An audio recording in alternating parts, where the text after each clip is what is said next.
வணக்கம். வாங்க, இன்னைக்கு நாம ஒரு மிக முக்கியமான விஷயத்தை பற்றி பார்க்க போறோம். அதாவது, மாமுனிவர் அகத்தியர் நமக்காகவே கொடுத்த ஒரு சக்தி வாய்ந்த செய்தி. இது இந்த காலத்துக்காகவே நமக்காகவே நேரடியா சொன்னது மாதிரி இருக்கு. சரி, வாங்க, அகத்தியரோட அந்த ஞான பாதையில நாமளும் கொஞ்சம் பயணிச்சு பார்ப்போம். முதல்லயே அகத்தியர் ஒரு விஷயத்த ரொம்ப ஆணித்தரமா சொல்றாரு.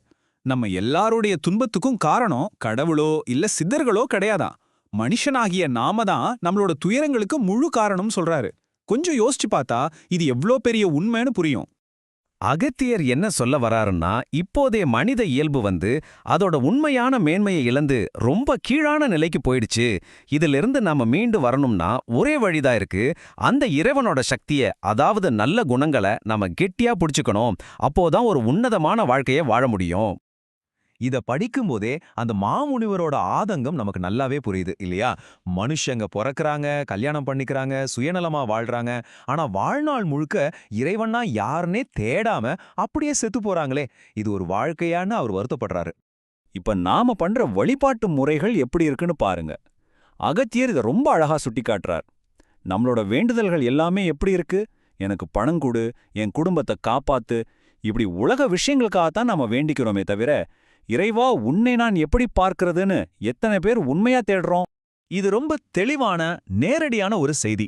நம்ம சுயநலத்துக்காக நாம என்னதான் கேட்டாலும் அந்த வேண்டுதல்கள் வீண்தான்னு சொல்றாரு. அப்படிப்பட்ட கோரிக்கைகளை இறைவனும் சரி, சித்தர்களும் சரி, 2 பேருமே ஏத்துக்க மாட்டாங்கன்னு உறுதியா சொல்றாரு. இது ஒரு முக்கியமான புள்ளி. நிறைய பேர் சடங்குகள் பண்றோம், மந்திரங்கள் சொல்றோம். ஆனா எதுக்கு பண்றோம்னு அதோட உண்மையான அர்த்தம் புரியாமலே செய்றோம். இதெல்லாம் ஏதோ பணக்காரன் ஆகிறதுக்கான குறுக்கு வழி கிடையாது. அதோட உண்மையான நோக்கம் என்னன்னா, நம்ம மனசை தூய்மைப்படுத்தி நம்ம உடம்ப ஒரு ஒழுக்கத்துக்கு கொண்டு வர்றது தான். அப்போ இதுக்கு என்னதான் தீர்வு? அதுக்கான முதல் படியே அகத்தியரே சொல்றாரு. ஆன்மீகத்துல முன்னேறணும்னா அது கடுமையான சுய சீர்திருத்தத்தில இருந்து தான் தொடங்கணும். முதல்ல உன்னை நீ சரி பண்ணு, அப்புறம் உன் குடும்பம் தானா சரியாகும். அதுக்கப்புறம்தான் நீ உலகத்தை சரி பண்ணி இறைவனை பார்க்க முடியும். இதுதான் அடிப்படை விதி. சரி, எப்படி அந்த அறவழியில நடக்கிறது? அதுக்கு அகத்தியர் ரொம்ப எளிமையான சில நடைமுறை வழிகளை சொல்றாரு. நம்ம கஷ்டமெல்லாம் கரையணும், நம்ம முன்னோர்களோட ஆசீர்வாதம் கிடைக்கணும்னா இதெல்லாம் செஞ்சு பாருங்கன்னு சொல்றாரு. இதெல்லாம் வெறும் சடங்கு இல்ல, நம்ம வாழ்க்கையே மாத்தக்கூடிய சக்தி வாய்ந்த செயல்கள். இது ஒரு நேரடியான கடுமையான எச்சரிக்கைனே சொல்லலாம். ஏமாத்தி வாழாத, பொய் சொல்லாத. ஒருவேளை நீ அப்படி செஞ்சா எல்லா சித்தர்களும் ஒன்னா சேர்ந்து உன்னை தண்டிப்பாங்கன்னு சொல்றாரு.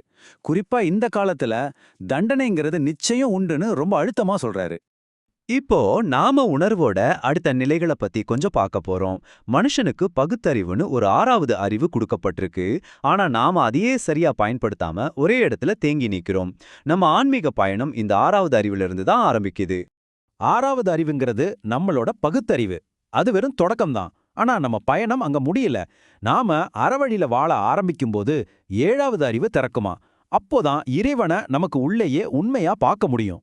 அதையும் தாண்டி 8வது அறிவை அடையும் போதுதான் ஒரு மனுஷன் சித்த நிலைய, அதாவது இயற்கையோட எல்லா சக்திகளையும் அடைறான். இந்த பாதை திறக்கிறதுக்கு ஒரே வழி சரியான வாழ்க்கை முறைதான்னு அகத்தியர் வழிகாட்டுகிறார். அகத்தியர் நமக்கு கொடுக்கிற ஒரு மிகப்பெரிய நம்பிக்கை இதுதான். நாம மறுபடியும் மறுபடியும் பிறந்து இந்த துன்பச் சுழற்சியில சிக்கி தவிக்கணும்னு எந்த கட்டாயமும் இல்ல. இந்த பிறவி சக்கரத்தை நிறுத்துறதுக்கான வாய்ப்பு, அந்த முடிவு நம்ம கையில தான் இருக்கு. நாம தான் அதை தேர்ந்தெடுக்கணும். கடைசியா இவ்ளோ நேரம் பேசின அகத்தியர் நம்ம ஒவ்வொருத்தர்கிட்டயும் ஒரு கேள்வியை கேட்கிறாரு. உங்க மனசாட்சியை தொட்டு நீங்களே சொல்லுங்க, நீங்க ஒரு நல்லவரா? இது மத்தவங்களுக்காக இல்ல, நமக்காக நாம கேட்டுக்க வேண்டிய ஒரு கேள்வி. இதுக்கு பதில் சொல்றதுல தான் எல்லாமே இருக்கு. இத பத்தி நீங்க யோசிச்சு பாருங்க.